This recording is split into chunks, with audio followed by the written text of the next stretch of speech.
Goku zoomed along Snake Way. He scarfed down his last senzu bean. Man, I'm starving, he thought.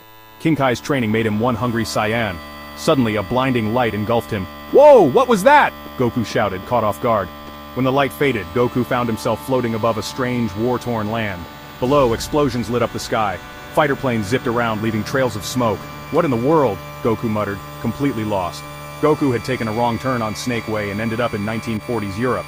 He had stumbled right into the middle of World War II, a conflict he knew nothing about. Awestruck by the chaos unfolding beneath him, Goku couldn't help but feel a surge of excitement. This looks intense. I wonder if I can find someone strong to fight here. With that thought, Goku, ever the lover of a good brawl, descended towards the heart of the conflict. Goku landed on the outskirts of a bombed-out city. Buildings lay in ruins. Soldiers, weary and grim, marched past. Goku scratched his head. This place is a mess. What happened here? He wondered aloud. A group of soldiers noticed him, their jaws dropping at the sight of his orange GI and spiky hair. Blimey, who's this bloke? One of them exclaimed. Goku, ever approachable, greeted them with a cheerful, "Hey there." Goku's attempts at communication proved futile. They didn't understand his language and he didn't understand theirs. Thankfully, a young soldier, fluent in Japanese, stepped forward. He explained the situation. A world war was raging. Goku learned about the Nazis, their atrocities, and their leader, Hitler, who sought world domination. "That's just wrong," Goku exclaimed, his sense of justice ignited. "Someone needs to stop this Hitler guy."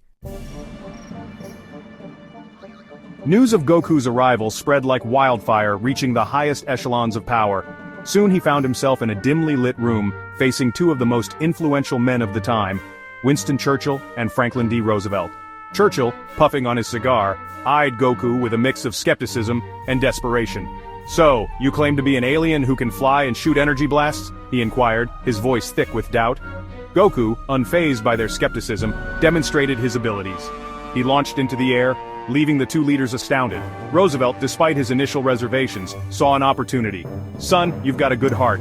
Help us stop this madness, and we'll help you get back home." Goku, always eager to lend a helping hand, readily agreed. Thus began the most unlikely of alliances, a Saiyan warrior, a British Prime Minister, and an American president, united against a common enemy. The Battle of Britain raged. German Luftwaffe bombers pounded London relentlessly. Goku, soaring through the sky, felt a surge of anger at the senseless destruction. "These guys are bullies," he thought, clenching his fists. He then unleashed a barrage of ki blasts, obliterating the bombers mid-air. The remaining Luftwaffe pilots, witnessing their comrades vanish in explosions of light, panicked. "Achtung, it's a demon!" one pilot screamed over the radio before Goku's energy blast vaporized his plane. Word of Goku's aerial prowess spread like wildfire. Allied troops, demoralized after weeks of constant bombing, cheered at the sight of the flying Saiyan decimating the Luftwaffe.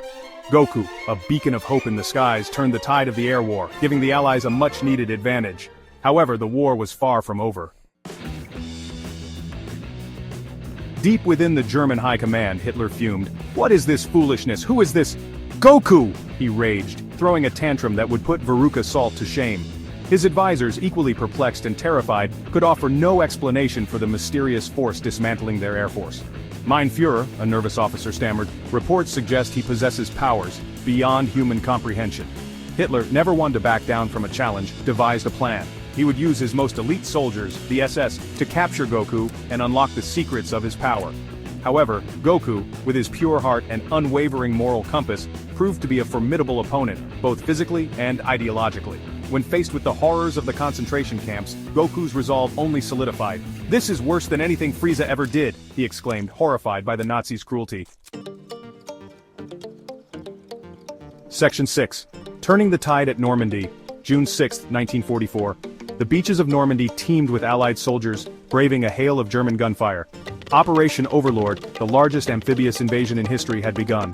Goku, alongside American soldiers, charged towards the heavily fortified German bunkers. Bullets whizzed past him, but Goku, with his superhuman speed and agility, dodged them effortlessly. "Kamehameha!" he shouted, unleashing a wave of energy that obliterated the bunker, clearing a path for the Allies. Goku's presence on the battlefield was a game-changer. He decimated German defenses, allowing the Allies to gain a foothold on the beaches. His courage and strength inspired the weary soldiers who fought with renewed vigor, knowing that a being of unimaginable power was fighting alongside them. The tide of the war was turning, and the Nazis knew it. Section 7. The fall of the Third Reich. As the Allied forces closed in on Berlin, Hitler, holed up in his bunker, grew increasingly desperate. His dreams of world domination were crumbling around him. "Goku, you will pay for interfering with my plans," he screamed, his voice hoarse with rage.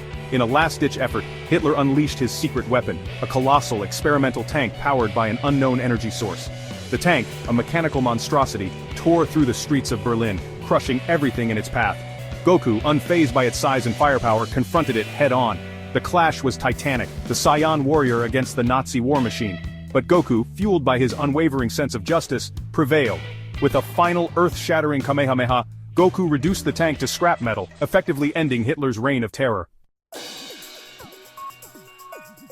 Section 8.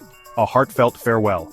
With the fall of Berlin and the death of Hitler, World War II came to an end. The world rejoiced, free from the tyranny of the Nazi regime. Goku, hailed as a hero, stood amidst the jubilant crowds, a bittersweet smile on his face. He had made a difference, but it was time for him to return home. "It's been an honor fighting alongside you all," Goku said, his voice filled with emotion. Churchill, with a rare display of emotion, clasped Goku's shoulder. "You've saved the world, lad, we'll never forget your bravery." Roosevelt, nodding in agreement, added, "We'll find a way to get you home, son, you have our word." Goku, touched by their gratitude, knew he would cherish the memories of this unexpected adventure. Section 9. A Ripple in Time. With the help of some brilliant scientists, a makeshift time machine was constructed using salvaged German technology. As Goku prepared to step through the portal, he turned to his newfound friends, a twinkle in his eye. "Hey, if you guys ever need a hand again, you know where to find me." And with a flash of light, Goku vanished, returning to his own time. The world Goku left behind was forever changed. The war had ended sooner, countless lives were saved, and history had taken an unexpected turn. Though his time in the 1940s was brief, Goku's impact was immeasurable. He had shown the world that even in the darkest of times, hope could come from the most unexpected places, proving that even a Saiyan from another planet could become a hero in a world not his own.